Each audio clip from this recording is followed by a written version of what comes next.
Dua tersangka kasus ijazah Jokowi, Roy Suryo dan Rismon Sianipar, jadi ahli dalam sidang gugatan citizen lawsuit ijazah Jokowi di Pengadilan Negeri Solo.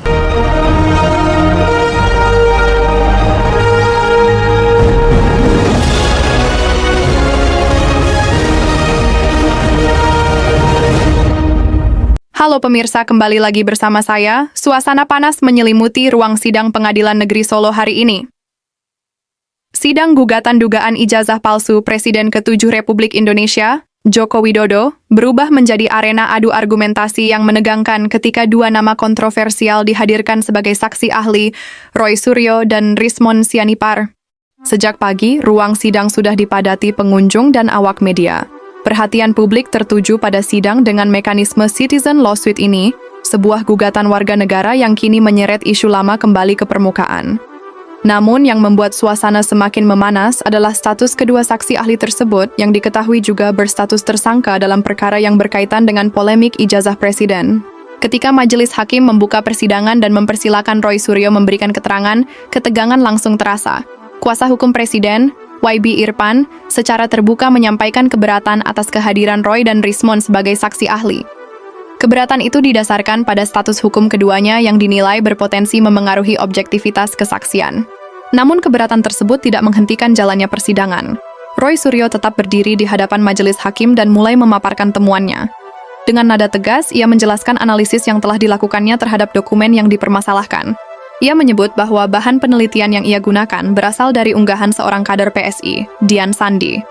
Disinilah pernyataan yang mengundang sorotan tajam itu muncul. Roy mengungkapkan adanya kejanggalan fisik pada bundel skripsi yang menjadi bagian dari polemik. Ia menyoroti dua lembar kertas dalam satu dokumen yang sama. Menurutnya, satu lembar terlihat kusam, seolah telah termakan usia puluhan tahun.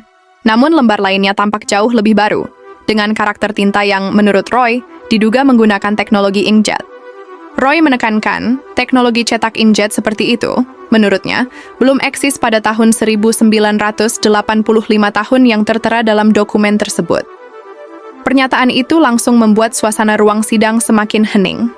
Beberapa pengunjung tampak berbisik, sementara awak media sibuk mencatat setiap kata yang terucap. Tak berhenti di situ, Roy juga menyoroti foto yang terdapat pada ijazah presiden. Di hadapan hakim, ia membeberkan hasil analisis berbasis perangkat lunak pengenal wajah yang ia gunakan. Dengan percaya diri, Roy menyatakan bahwa hasil face recognizer dan face analyzer yang ia jalankan menunjukkan ketidaksamaan antara foto dalam ijazah tersebut dengan sosok Presiden ke-7 RI yang dikenal publik saat ini. Menurut software yang saya gunakan dan saya pertanggungjawabkan, ini bukan foto yang dikenal sebagai Presiden ke-7 RI. Hasilnya tidak sama, kurang lebih demikian pernyataan yang ia sampaikan di ruang sidang. Pernyataan tersebut sontak menjadi momen paling panas dalam persidangan hari itu. Namun drama belum berakhir.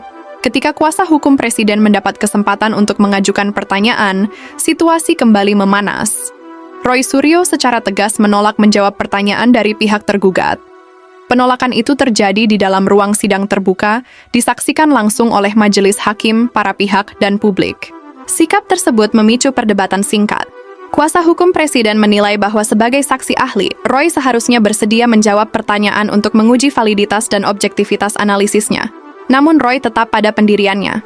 Di sisi lain, Rismon Sianipar yang juga dihadirkan sebagai saksi ahli turut memberikan pandangannya, meskipun sorotan utama memang tertuju pada Roy Suryo.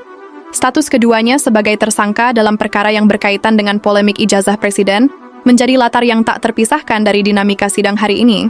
Persidangan ini juga dihadiri oleh sosok yang tak kalah menyita perhatian publik, yakni mantan Ketua MPR RI, Amin Rais. Kehadiran Amin Rais di ruang sidang langsung memicu perhatian kamera dan awak media. Pemirsa, sidang citizen lawsuit ini bukan sekadar perkara administratif. Di dalamnya terdapat perdebatan serius mengenai keabsahan dokumen, metode analisis digital, hingga kredibilitas saksi ahli. Di satu sisi, pihak penggugat menghadirkan analisis teknis dan digital untuk mendukung dalil mereka. Di sisi lain, pihak tergugat mempertanyakan dasar, metode, hingga independensi saksi yang dihadirkan. Pertanyaannya kini, sejauh mana pengadilan akan menilai validitas analisis berbasis perangkat lunak pengenal wajah? Apakah perbedaan fisik kertas dan tinta bisa menjadi bukti kuat? Dan bagaimana majelis hakim akan mempertimbangkan status hukum saksi ahli dalam menilai bobot kesaksiannya? Yang jelas, sidang hari ini menandai babak yang semakin memanas dalam polemik yang sudah lama menjadi perbincangan publik. Setiap pernyataan yang terlontar di ruang sidang langsung menyebar luas di media sosial dan menjadi bahan diskusi hangat masyarakat. Menurut Anda, bagaimana seharusnya polemik ini disikapi? Apakah analisis digital bisa menjadi penentu dalam perkara seperti ini? Tulis pendapat Anda di kolom komentar dan tetap bersama kami untuk update berita berikutnya. Sampai jumpa.